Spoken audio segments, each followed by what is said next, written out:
Hello, everyone. I want to tell you a story. So, in writing this TED Talk, I had an old friend come visit me. Now, I've had a very long-standing relationship throughout life with this old friend of mine. And when he came, he promised, oh, can I get a clicker, please? He promised that, all right, no worries. He promised that he would help me write this speech. So we started writing the speech together. It was going okay until things started backfiring, and he totally overstayed his welcome. Actually, maybe I shouldn't even call him my old friend. He's more of my arch nemesis, my personal saboteur. His name is Mr. Perfectionism. And if I was to show you what he looks like, he looks something like this. Now, he was all up in my ear, sucking all the creativity out. And you know, this isn't even my first TED Talk, so I should have been able to ignore him and write freely. But he kept telling me that this TED Talk was more important than my previous, and that I had to sound like all the other experts we see on YouTube. You know, the ones that have like 70 years of professional experience and they're 40 years old? Or they have 10 best-selling books, Nobel Peace Prize. And I really wanted to sound like them all, but deep down, I was worried that I wouldn't.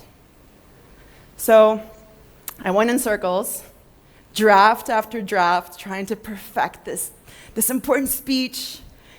And then I started delaying writing this speech, like procrastination started hitting me. And as a life coach, I can now identify that whenever procrastination hits, it's actually never really about the task at all. It's a signal that there's some underlying fear. Actually, whenever there's any block that's preventing you from taking action in life, it's usually because there's some fear underneath. Think about it. What's something you've been wanting to do for a while, but you keep pushing it off? You're like, whatever, I'll do it next week, next month when I have more information on this, otherwise I'll mess up what I have going on here. Or I don't have enough resources, tools, I don't know the right people. You keep putting that thing off. In reality, your excuses are just excuses. There's something deeper going on there, and sometimes we don't even realize what it is. We have to dig deep. So there I was, ahead of my TED Talk, creatively blocked, full writer's block. And I knew that I had to bring out my own artillery and life coach my own self. So today I'm going to show you how I did that, what template I used, so that maybe one day, if you're ever blocked, you can do the same. Now, the first thing I had to do was identify what my fears were. So to do that, I reflected back on the start of my toxic relationship with my on-again, off-again, on-again, off-again, old flame, Mr. Perfectionism. And I actually remembered the first day that I ever encountered it. I was in first grade. Now, in former Soviet Union countries, I'm from Kazakhstan, we have this thing called the last bell. It looks something like this. On the last day of school, of any school year, the top performing boy and girl are selected from first grade and from senior grade to ring the last school bell. It's a physical bell that looks like that. You go on stage, it's a big celebration. Everybody's like, yeah, I'm so excited for summer. And it's a big honor to get selected. It's the equivalent of being chosen to be valedictorian. So there I was, 7 years old. My mom woke me up really early that day, and we went to the hair salon. I don't even know what hair salon is open at 8 a.m., but they gave me these really big, fat, perm-looking curls. And they tied this massive white pom-pom the size of my face on the top of my head. I looked something like this. That's real footage of me. White and fancy, looking like a wedding cake. My mom thought this was a good look. And that's my sister, by the way, my younger sister and my grandma. So yeah, we arrived to her school, that's her school. And they ushered me backstage. And they gave me instructions. Okay, this is how you hold the bell, you go on stage, this is how you walk. And the news was, I had to hold hands with the guy from my grade. Yuck. Did not want to do that. But there I was, went on stage, we were ringing the bell like our lives depended on it. And as I got off stage, it started sinking in. I started realizing, like, am I the one chosen? Was I the top performing girl in my grade? And my mental delusion was birthed there and then.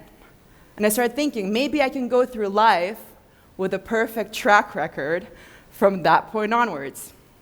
Now, I'm also the eldest daughter in an Asian household, which, if any of you guys are as well, you know that we use praise and recognition as our fuel for life. External validation literally ups our self-esteem. We tie our performance to our self-worth, which is a disaster, by the way. That's a sure route to feeling horribly about yourself, because life doesn't move perfectly all the time.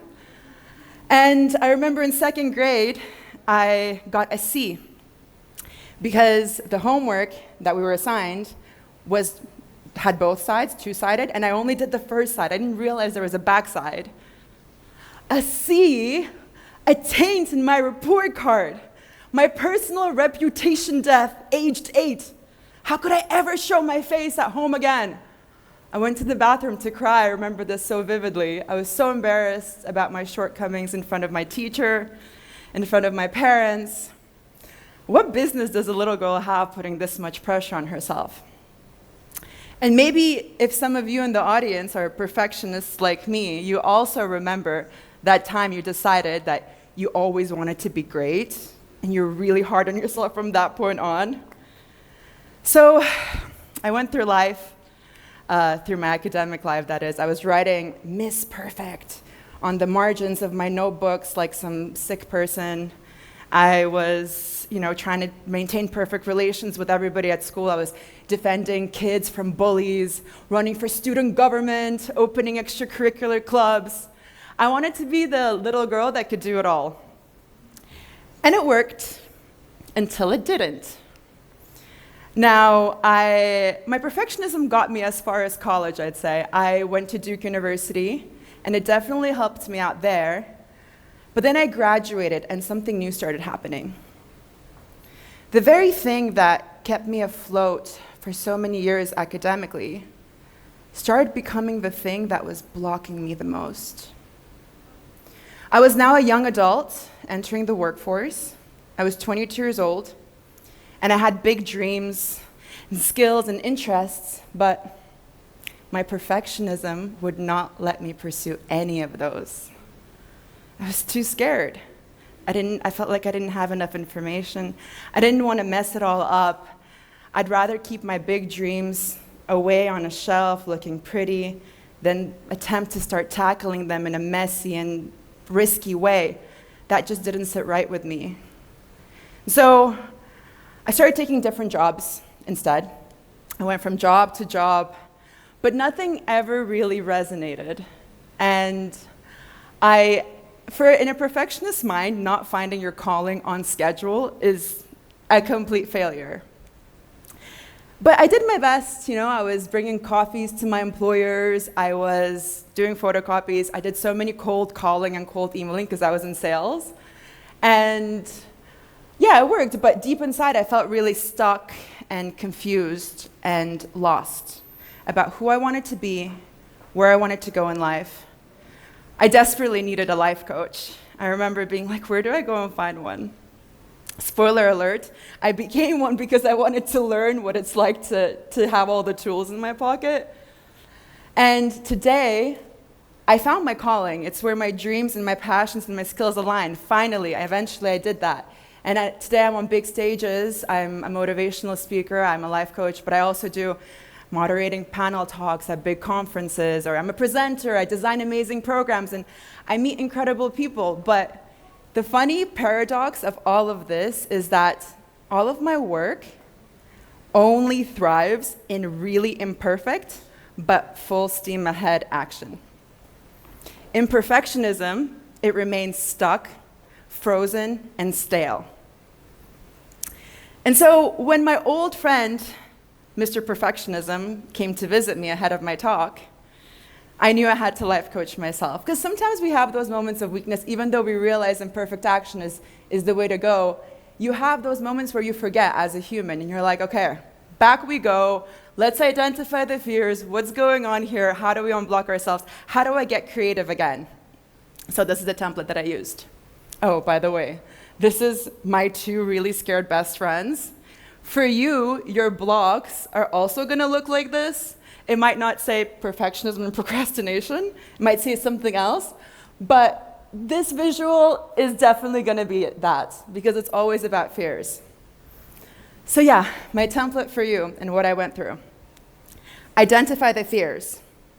So for me, why was I so concerned about looking perfect on stage?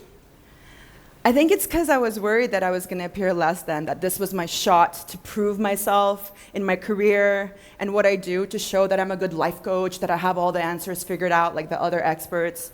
And I was like, oh my God, they're going to think I'm an imposter if I fail. They're going to think that I'm not good enough. And yeah, once you identify all of your fears, good start. We can now start dissecting them and working through them. So you take those fears and you ask yourself, okay, what's the worst case scenario that could possibly happen? What would you lose?